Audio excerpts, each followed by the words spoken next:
Well, if it's Kyle McCord against slinging Sammy Baugh, I know who I'm taking. You got to go with the Hall of Famer. My goodness. All right. The Ohio State quarterback competition and much, much more from the first day of spring practice here at Buckeyes Live. We've got Steve Hellwagon, of course, from 247 Sports, Bucknuts, and Tony Gerdeman, Buckeye Huddle. Buckeye Weekly is the podcast. And, of course, the new venture here on YouTube. Check it out. It's College Football Playbook. Guys, how we doing? Doing great. Doing well. Steve, your first impressions from camp. And, of course, I was alluding to Devin Brown and honoring the great Sammy Baugh, number 33, the first quarterback in the Pro Football Hall of Fame. Yeah, that was a little disconcerting yesterday to look out there and see a black 33. That's a first for me. And I'm thinking like, oh, they've gone so far as to put Jack Sawyer in a no-contact jersey. That's interesting, isn't it?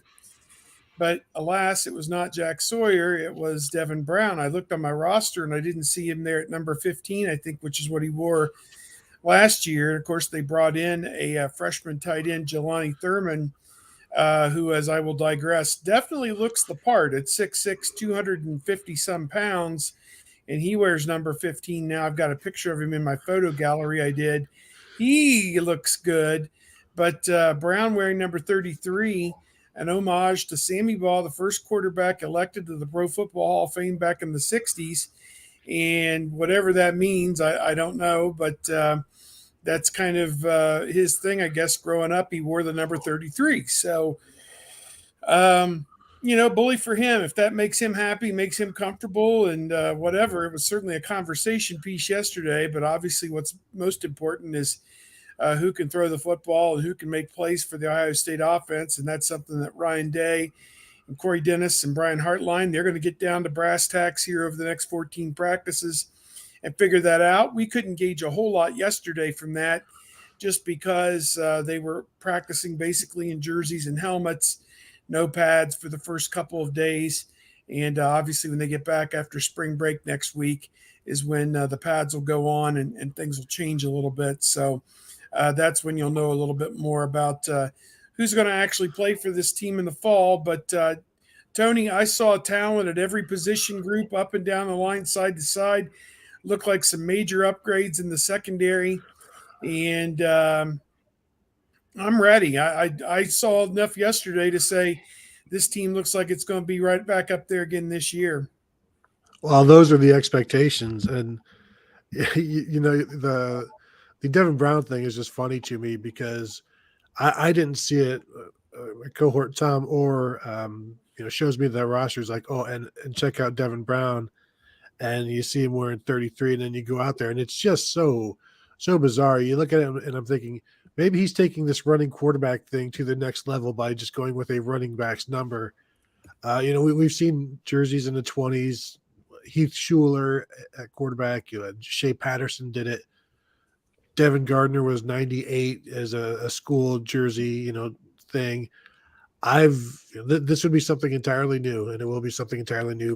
And if he can win the job to have a number 33 quarterback, would be interesting. It will bring attention, is what Ryan Day told him. Like, people are going to notice it because it's not typical. So just be prepared for that. But then as I asked Ryan Day, like, isn't that something you kind of want your starting a guy competing to be the starting quarterback has no worries about, oh, this is just going to give me more attention because it's nothing to him. It's like, that's just the real thing is the job, and I'm okay having attention put upon me. And so it may be a minor thing, but it's just interesting to me that he's okay with that and is accepting of that and isn't shying away from more attention because it's already going to have tons of attention on you. Steve, you mentioned the new faces in the secondary, and I mentioned this on the podcast where the Buckeye Weekly podcast. I was in there and watching number 20, which I thought was Sonny Styles working with the corners. And I thought maybe he was just getting, some coverage skill work in. But, I later realized I see the black stripe on his helmet. No, I look at the roster and it's Davison Igbinosun, the transfer from Ole Miss. And the point of the story is he stands out in terms of how tall he is. That's why it wasn't that's why I could look at him and say, oh, there's Sonny in number 20, which is Sonny Styles' old jersey number, but because he was bigger than all of the other corners, there's nothing to make me think that's not Sonny. And then to hear Jim Knowles talk about Davis Igbenos and after practice, how he was getting his hands on footballs and making plays, and Ohio State tweeted out some video, and you see that from him. So yeah, and then Jihad Carter in there. I think what you're also seeing, they're just easing into transfers right now. I don't think any of them are with the ones at this point. They may mix in with the ones, but we saw Vic Cutler initially. I did working with the twos at center with redshirt freshman Carson Hinsman up there at number 1. We saw Josh Fryer at left tackle, moving from right tackle where he was last year to left tackle, and then Zen Mahalski and Tager Shabola competing for that right tackle spot. So just it's a day to gain the baseline for where everything stands, and then to watch movement from there on after. And we'll see some more on Thursday. Talking Buckeyes with all of you. Leave those comments and questions there in the live chat. We're talking for the next 50 minutes or so with Tony Gerdeman, of course, and Steve Hellwagon, breaking down the Buckeyes. Ryan Day said he was pretty comfortable with the first line and a half, I think, on the defensive side is where he was in terms of, where they feel good. Well, and I think you're going to run into a lot of that. And that's one of the issues. The defensive line, I think, is pretty thin. You've got 2 defensive ends about, a third in Caden Curry you think you know about, and he'll come on. But then the 2 redshirt freshman defensive ends that were part of Caden Curry's class, and Kenyatta Jackson and Amari Abor. Abor added, I think, 19 pounds in the offseason. I just wrote about it and put it on Buckeye Huddle. You can check that out after the show. Kenyatta Jackson added 13 pounds. So they need those guys to step up. And then defensive tackle, I think they're thin there as well. And, they'll get some more guys in the summer, and they'll see where they fit in. But there's going to be a lot of reps for the available players. And I think, Steve, the youngest guys, those defensive ends, need it maybe more than anybody else at this point. Yeah, I would agree. They've got to really build some depth there. When you talk about Caden Curry and Kenyatta Jackson in particular, those 2 guys really need to come on this spring and earn some spots and earn some playing time, because they are a little bit thin. If something were to happen to Jack Sawyer or JT Tuimoloau, that would not be a good thing, obviously. Would really cut into the depth there, defensive end. So I want to see how this team responds going forward, and who really steps up, who are going to be those guys that they're counting on, when they get into the fall and it's time, to put up or shut up. I want to see, what this team looks like. And I want to see, who are going to be the guys that are difference makers that can really make things happen for this team. So, I think you got to be excited about what you saw yesterday, but also understand that it's a long way between, this point in producing on the field in the fall. So Emeka Ibuka out, and then looking at both sides of the ball, who are the other notables? Yeah, Julian Fleming is out as well, so those 2 receivers are out. Jacob James on the offensive line, so that's unfortunate for him because he was going to compete for that center spot. Tommy Eichenberg is out. Court Williams is out. Evan Pryor, Travion Henderson, I think, are the other main ones who are out. Now, Mitchell Melton was out as well, but he's been cleared for individual drills. He's at this point, it seems like he's going to be the jack this year. And I think that's a story that came out of yesterday as well, because they're not going to do much of the jack this spring. Jim Knowles wasn't happy with the way it worked out last year with Jack Sawyer. Larry Johnson definitely not happy with the way it worked out last year as well, because it took him away from defensive end, and I think everybody would agree stunted his growth. So they've got Jack Sawyer just worrying about defensive end right now and getting back to fundamentals, and I think people will expect maybe a big year from him. But those are, I think, the main guys who are out. And then, as Ryan Day said on Tuesday, they're going to be smart with Marvin Harrison and Xavier Johnson. So this is going to be a huge spring for the receivers, the second-year guys and the first-year guys. And I think Devin Brown said yesterday Caleb Burton may have gotten hurt in practice yesterday, so not sure what's going on there. But with the 3 freshmen, Carnell Tate, Noah Rogers, Bryson Rogers, I see Hummus Hero asking whatever happened to wide receivers wearing numbers in the 80s. It's good to see Noah Rogers wearing 80, Bryson Rogers wearing 86 out there. The number 80, perhaps an homage to Reggie Germany. I think maybe Chris Olave wore a little bit as well. Chris Carter was number 80. Chris Carter was number 80. Was he really? Well, in the NFL, but did he ever wear 80 I know at he wore Ohio State? number It was two. just He wore two. number 2 at Ohio State. God, But, how can I forget that? But Carnell Tate wearing 17, and I wrote about this. You got other 17s at receiver like Chris Olave, Santonio Holmes, Jalen Marshall, Chris Tippy Toe Sanders. Although like Chris Sanders was the only person who remained a 17, everybody else eventually switched their number. I don't think Ben Victor ever wore as Sue as he was always number 9 as far as the Ohio State website says, because I was looking for other 17s, and so there's Joey Galloway. I think no, he was 7, which is a number that Keon Grays is now wearing, who has moved from 17 to 7. As I did a deep dive into all of the minutia of the spring roster, and it's all just spouting out of my head right now. Hey, I love that stuff. So you can continue to spout. I also enjoyed the references to the many or the few odd quarterback numbers that exceed number 19. I'll add Bernie Kosar to the mix in his Miami days at 20. Yes, good stuff there. So,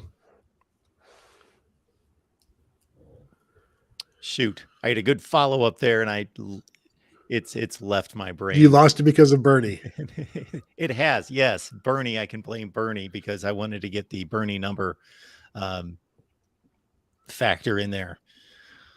Do we have, when you run down that type of list of talent that's going to sit out the spring, my thought is, Buckeye fans who are just focused on this team don't know what's going on elsewhere. That may sound alarming, but it's really not. It's pretty typical of spring ball across the landscape of college football now. However, do we see any particular players in that group that either could really use, and I mean everybody can use reps, but really could use the reps, so this may hurt them in that regard, or where the injury is at a point where this could affect their August camp?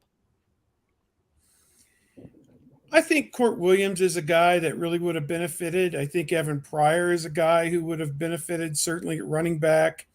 Those 2 guys, Jacob James, as we mentioned, would be in the competition at center. So there's 3 guys right there. Looks like Mitchell Melton is out there in some kind of limited duty. They don't want to lose him.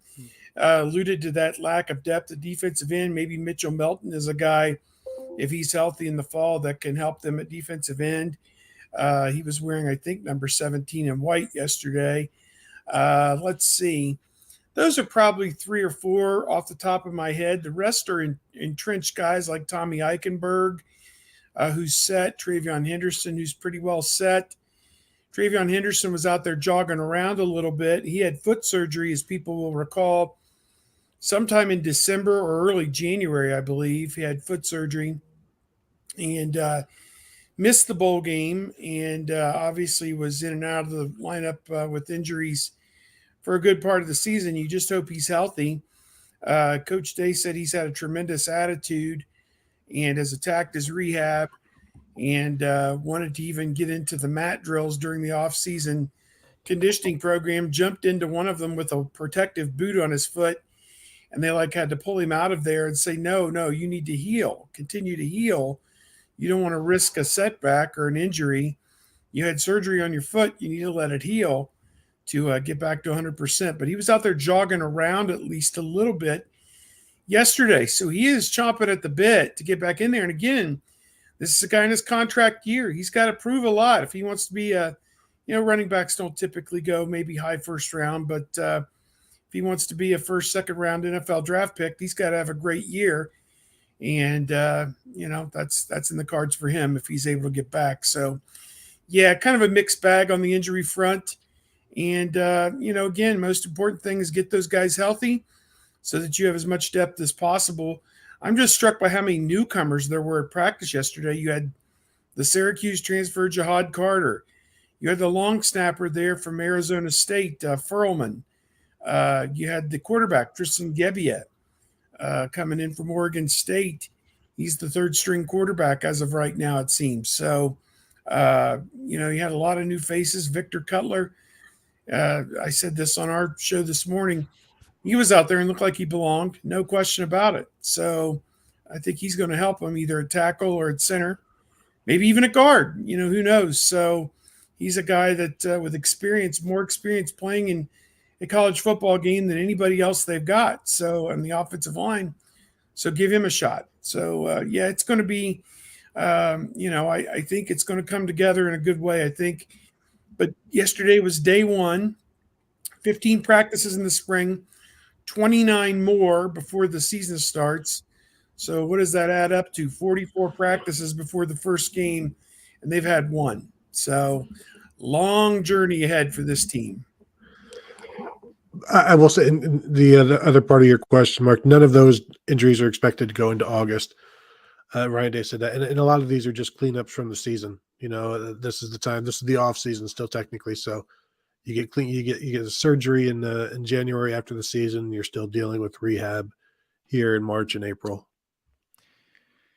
Yeah, and sometimes we, as fans, think about compartmentalizing the various aspects of the entire calendar year, but it's not just you show up day one for spring practice, and then when spring practice is over in the spring game, then you move on, and we're not going to see you till August 1st. There's a lot of individual workouts. There are winter workouts, so they keep tabs on all these guys and know where they're at in their development and obviously in their strength and conditioning.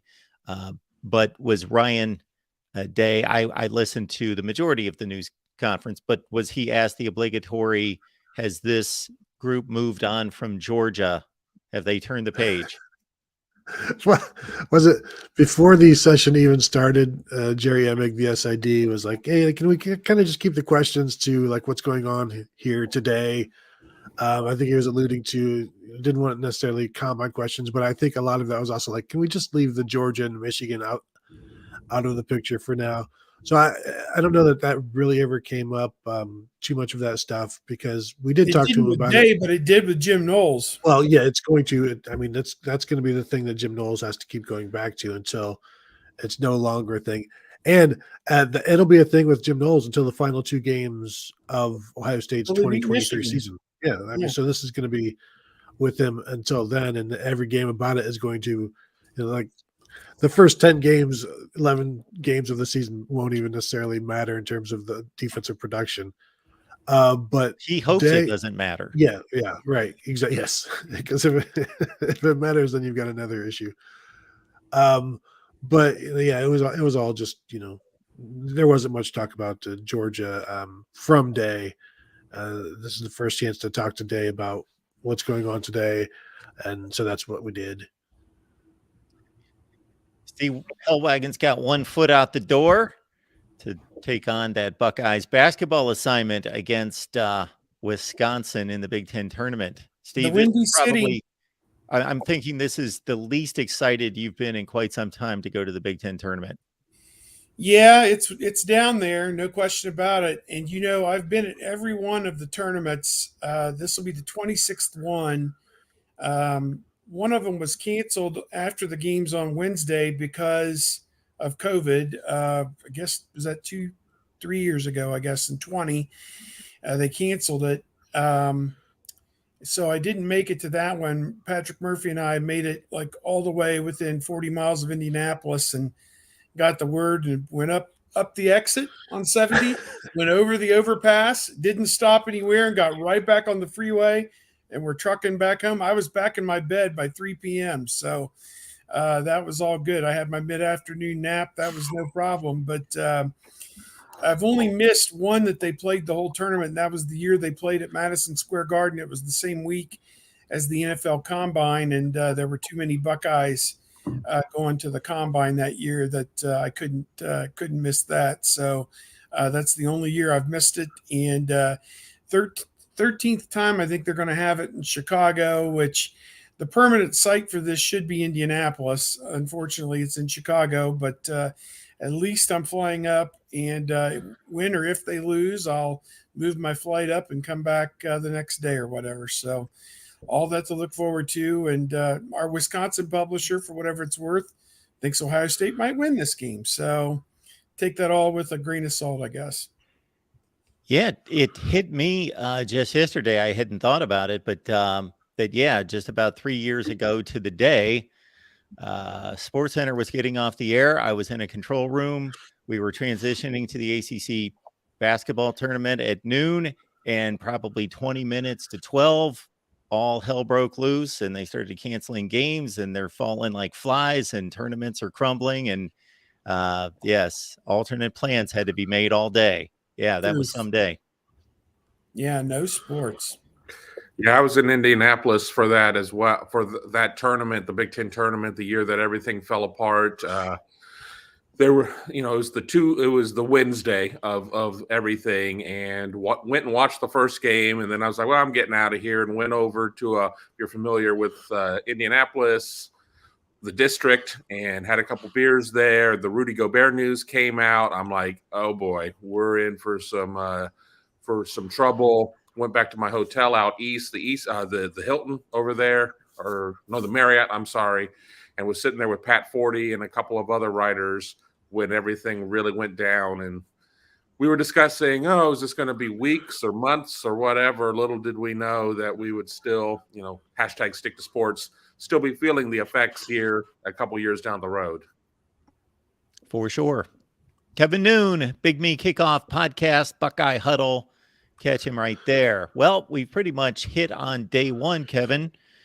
And but we want to hear your perspective, of course. We want to get your spin on day one. What stood out to you? Yeah, I think the first thing that always catches my eye is going to be the eye candy of different numbers and different people out there. Who's this 33 guy in a black uniform? I mean, obviously we figured that one out. I don't know what Tony had said in the 20 minutes that I wasn't here, but just looking at 20 in white and saying, well, I guess that's Sonny Styles, even though he wasn't quite as jacked as Sonny Styles. But that, with it being Davison Igbunason, or however you pronounce his last name, I'll have to get that one right here soon. I'm much better with the Polynesian names, it appears. Just seeing the fact that they really have a quarterback competition. It's not Kyle McCord, being the first to every drill, and then Devin Brown being second. They're really splitting that up. I tried to watch as much of that as I could. They always like to put the defensive lineman front and center right by us. So you go over there. I mean, some big bodies there. Something that Ryan Day had mentioned, he was asked about, with him kind of having a new offensive coordinator and Brian Hartline, did he find himself roaming more? And he's like, I did for about the first half, and that was where we're there. He's like, but I, by the end of practice, I found myself kind of fixated where I normally am. So I'm kind of curious about how that whole routine's going to go, as this is the spring of Brian Hartline, and seeing how it goes with him calling plays. We'll see what that is when we get to some scrimmage work. And, I think really beyond that, I think it was really important. I saw a lot of top local recruits who were at practice. And that is always a good thing too, where you're able to have these unofficial visits and get some kids in and get a couple offers thrown out and build those types of relationships, looking at it from a bigger picture than just what day one of spring ball looks like. Hummus Hero chiming in. Do you guys see Coach Day ever trying to involve an H-back type of role, given the potential fits with guys like Caleb Brown or Evan Pryor, or does his current offense not allow for it? I think if you look what they did with Xavier Johnson last year and found success with that, I think that is something that we may see more of. And either Ryan Day or Tony Alford had mentioned that Evan Pryor could be somebody who does something like that. I just looked, and the receivers, including Xavier Johnson, carried the ball 25 times last year. And, some of those actually came from the at running back with Xavier Johnson, but Marvin Harrison carried the ball. Emeka Egbuka carried the ball. So I think they're going to continue to utilize the jet sweep stuff, but the true H-back thing is running from, behind, from like the eye or the shotgun or pistol. And I don't know, they'll obviously do that with Evan Pryor, but I don't know that it's ever going to be like an H thing. And Caleb Brown is more than willing to play running back, but I think they really want to see what he does in the slot after the catch. But I think they have the potential to do a lot of the jet sweep stuff, and I think they'll continue to do that because it also works pretty well in the fake game as well. Just the fake sweeps keep guys, keep defenders locked down a little bit to help the between the tackle stuff. All right. Any other takes from day one, spring practice?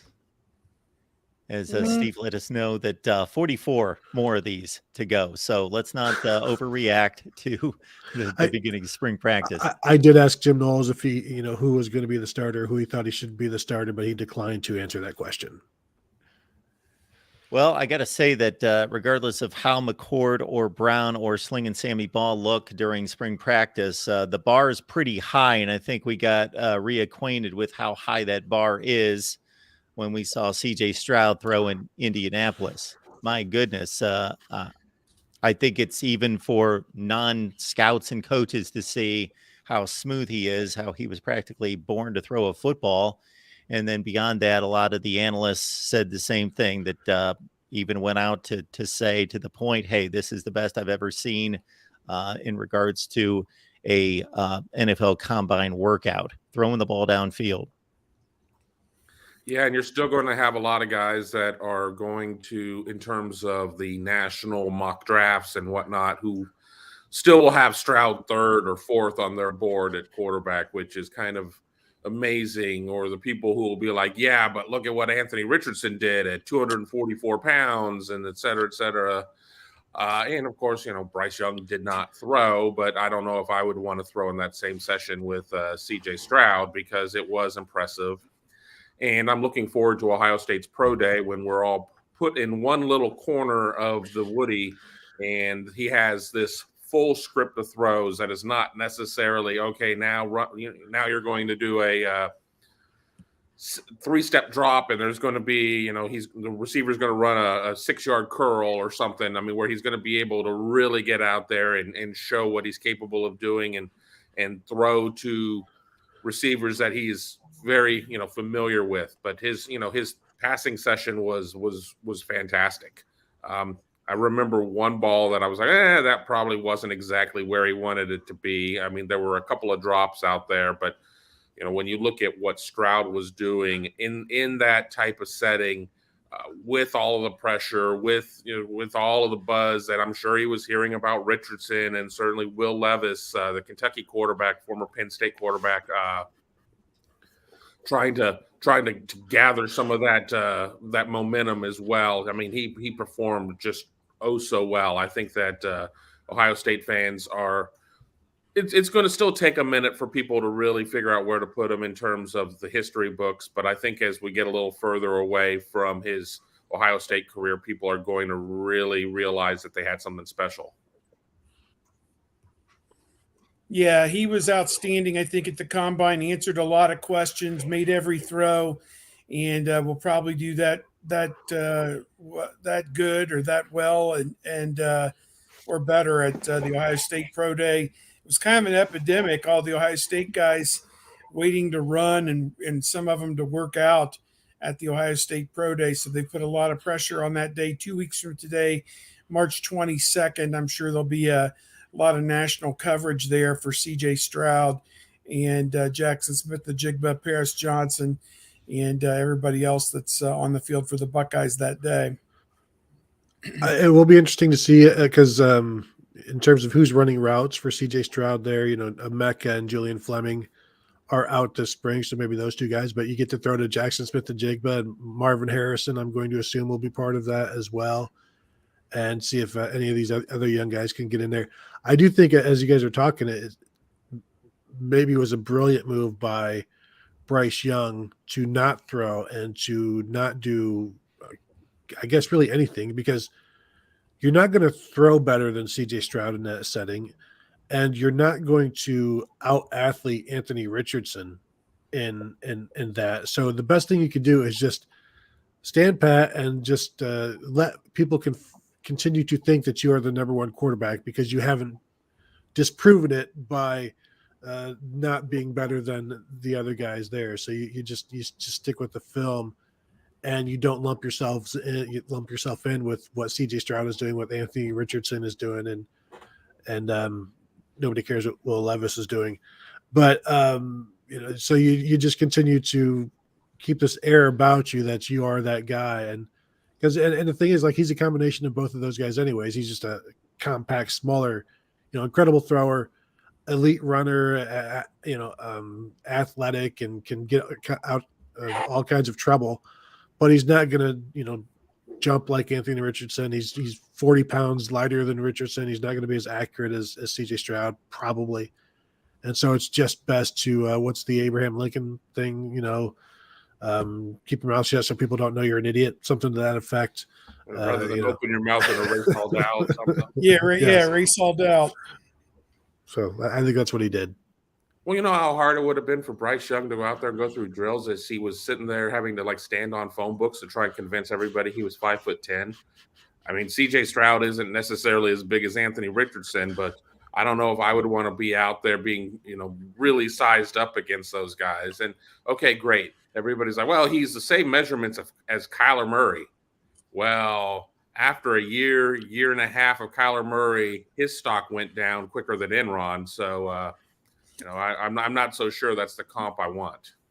Plus, the fish in those platform boots just sloshing all around while Bryce Young is out there, it just wouldn't have been great. Fly guy. I got your reference. Thank you. DeJuan Jones had himself a day, too. I know that he was gaining rave reviews from Daniel Jeremiah and the NFL Network crew, because I certainly wouldn't be able to spot the agility out there, but they had good things to say about him in particular. Yeah, I watched his 40 and whatever he ran, a 5.16, or I wouldn't want to see that running at me right there. I mean, and we all know DeJuan, and we know that he's just a goofy kid at times, but on the football field, him coming after you, that would be terrifying. So, yeah, I mean, is he the number one tackle in the draft? No. I mean, Paris Johnson Jr., Peter Skoronski of Northwestern, there's some guys that certainly are going to rate higher, but just coming out of the buzz of the combine, DeJuan Jones certainly has a lot of that because of the fact that his wingspan was what it was and that he's able to move. I mean, yeah, he's not the most fleet of foot, but it was funny watching like centers go out there and have to run the 40, watching things like that. It's like, well, this guy better never have to run 40 yards. Very impressed with DeJuan, and I've seen him in a couple of mock drafts sneak into the first round. I think that might be a little optimistic. I think he is a first half of round 2 guy at this point. But if I could predict drafts like this, I would be betting them. Well, I saw Peter Skoronski measured in at like 6'4", which is probably going to concern some people about, because he may have been top tackle if he measures in at 6'6". So I think you might see DeJuan Jones and other guys, the wingspan wasn't there for some. So I wouldn't be shocked to see DeJuan Jones sneak in there and at the end of the first round. Maybe do the Bengals need offensive line help? I've only seen Joe Burrow just running for his life. So maybe instead of taking another offensive weapon, maybe go get him some help in terms of some pass blocking, perhaps.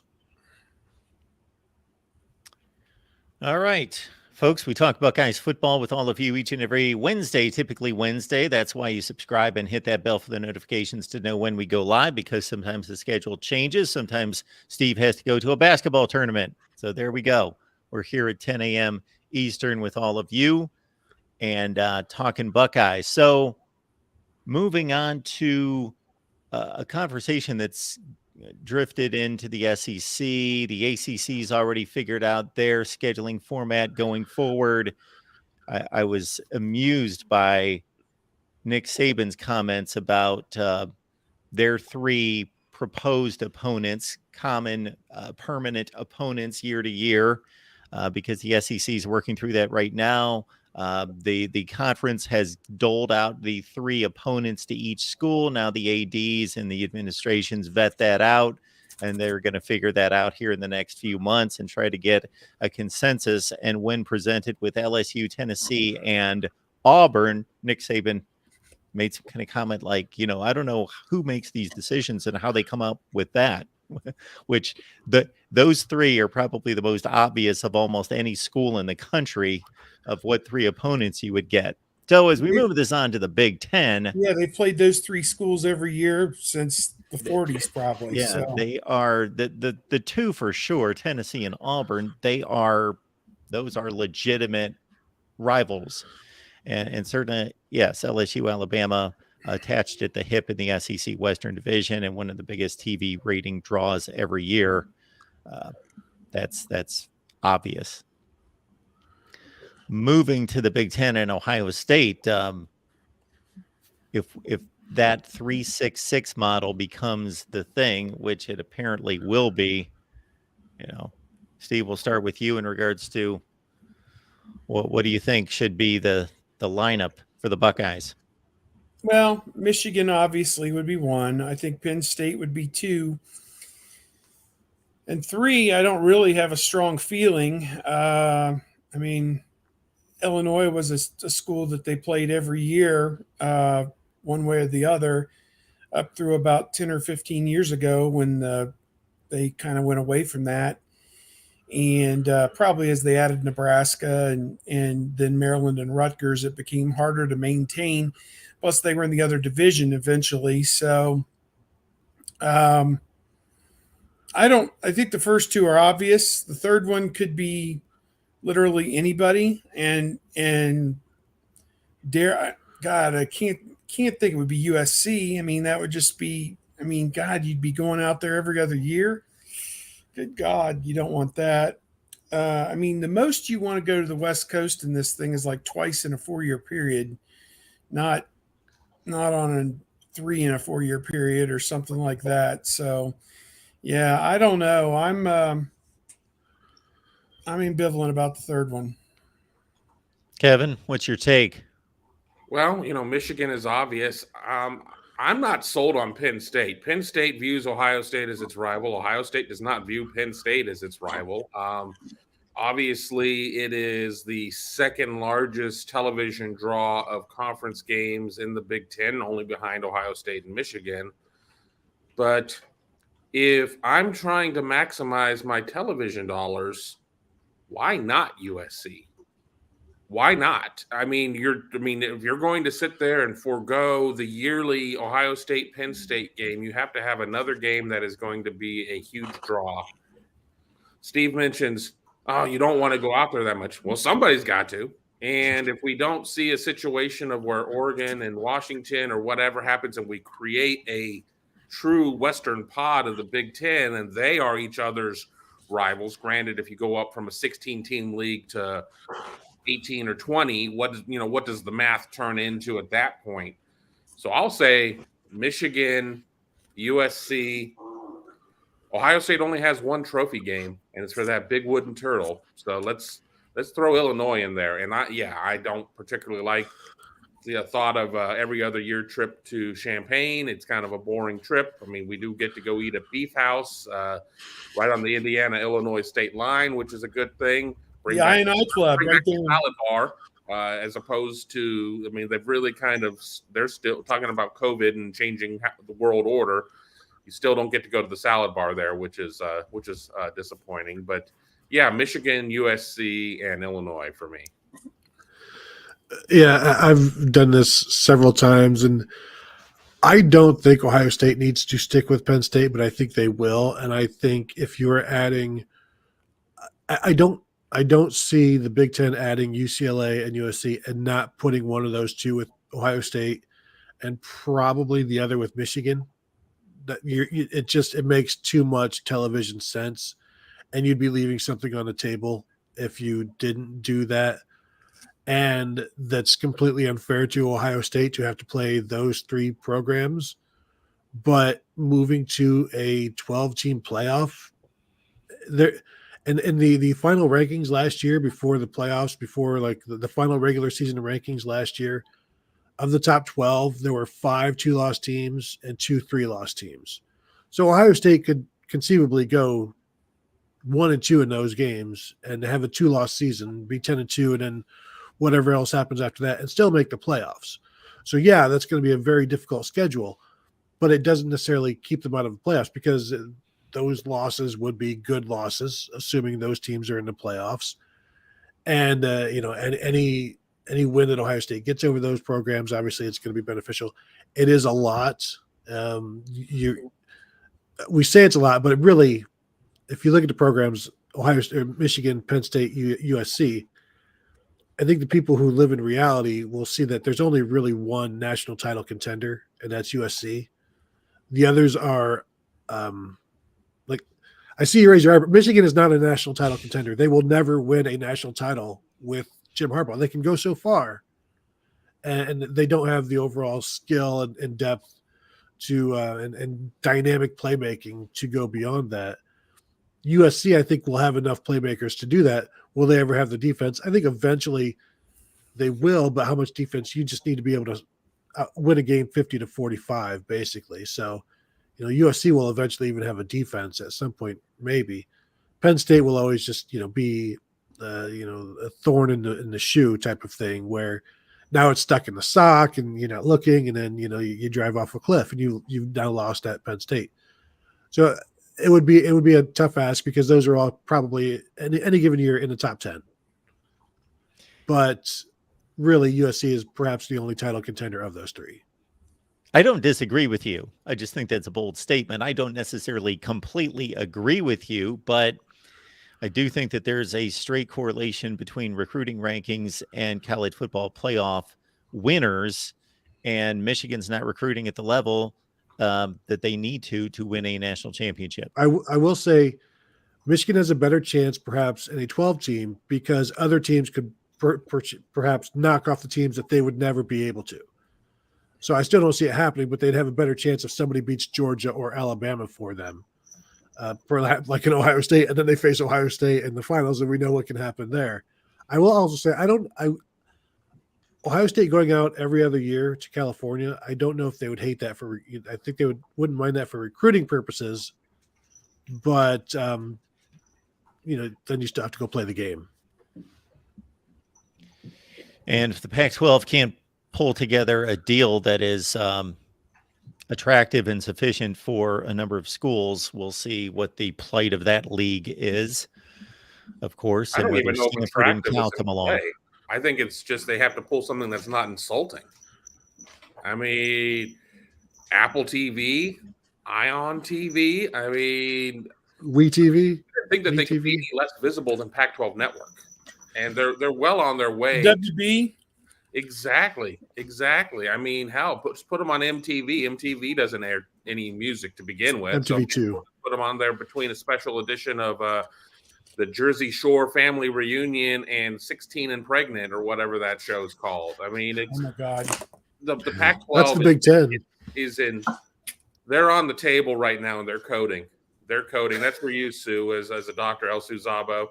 They're coding. It's not going to go well. I don't think they're going to come out the end of this well. I mean, going out and getting SMU and SDSU to bolster the TV rankings, we know what part of the things have to be. And even if you bring them in on an unequal share, you're still having to feed two more mouths at that point. And I understand those two mouths are replacing USC and UCLA, but there's just not going to be enough money there.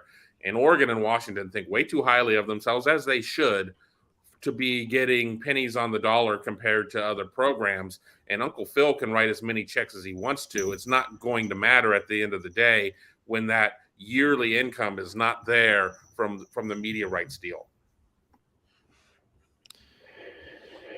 And then the next domino would be whether the Big Ten accepts Oregon and Washington. Maybe they want all four, including Cal and Stanford. And if they turn down Washington and Oregon, maybe they then, of course, would land in the Big 12.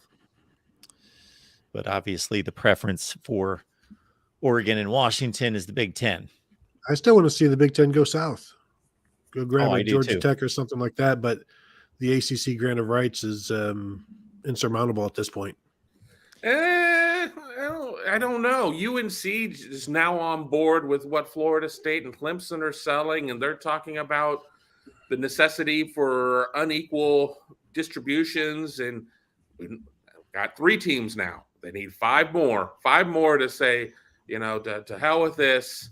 And then they can dissolve the ACC, apparently, based on what the charter is. And if you don't have a conference, you really don't have a grant of rights. But, who else is going to step on the ledge? And really, who can afford to step on that ledge? Because Clemson, Florida State, and UNC can.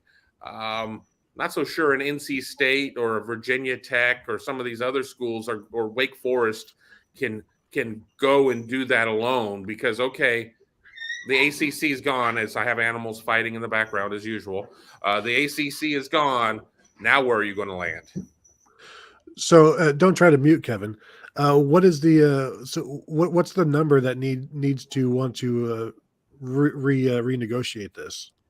I think if you get 8, I think it's 8 teams. That was what I read on Twitter, and we know that Twitter is never incorrect. But that's what I read. Was there at least a blue check mark? Yeah, but I think it was like your blue check mark, which you just buy.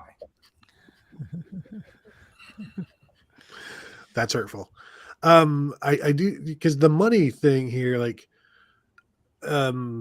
moving forward, the Big Ten, every Big Ten team is going to make like $50 million more a year than every ACC team, which means the SEC is going to make about $42 or $43 million more than every ACC team.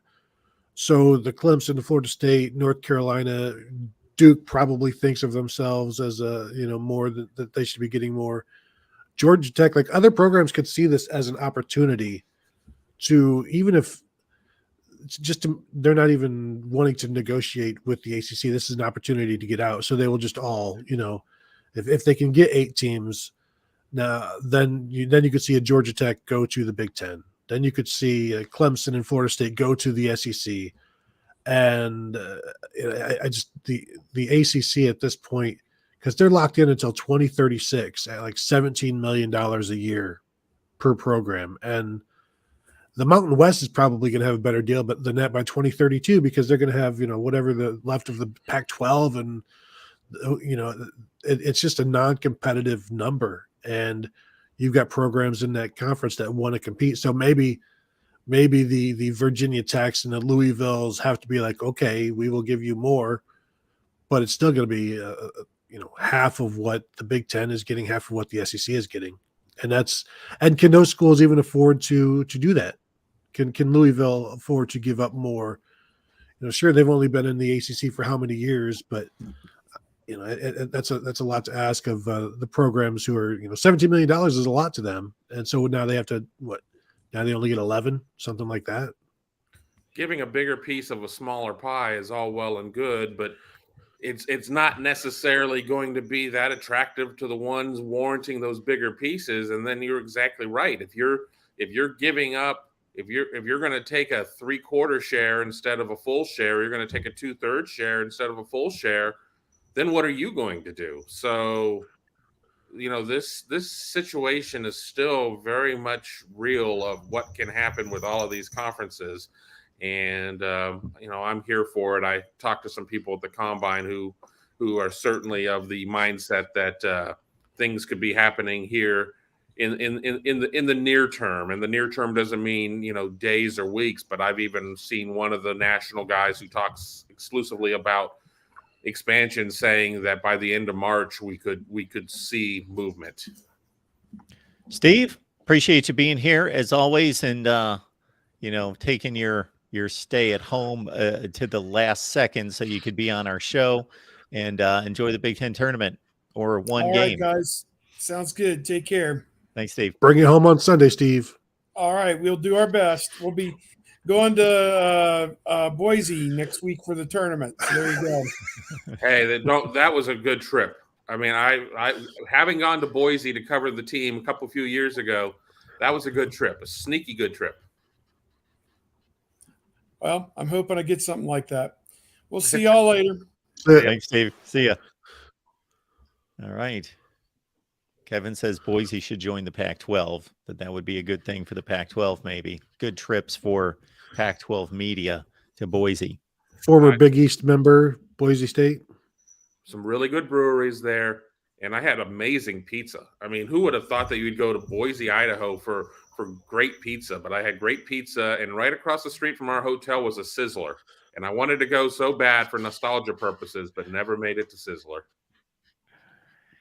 Those are still kicking somewhere, huh? Well, as of a couple of years ago. All right. Good stuff.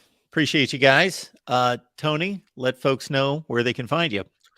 Yeah, you can find me at BuckeyeHuddle.com. As I said, I just dropped a piece today looking at the minutia of the Ohio State roster. You know, who's gained weight, who's lost height. You know, things like that, numbers, and who's wearing what. You know, a couple offensive linemen up 20 pounds, looking good, getting ready for the season. So you can find that there. Buckeye Weekly is the podcast. Dropped an episode yesterday talking about the what we saw from day one with me, Tom, Orr, and Kevin there. And then we'll drop another one tomorrow. And then, of course, check us out at the youtube.com/@CFB Playbook. That's our one of our new ventures at Buckeye Huddle, talking all things college football in a national perspective. We've got the link right there in the chat, folks. It's easy to find. So just follow that link and you can grab it and follow that to College Football Playbook. Kevin. Yeah, you can also find me at BuckeyeHuddle.com.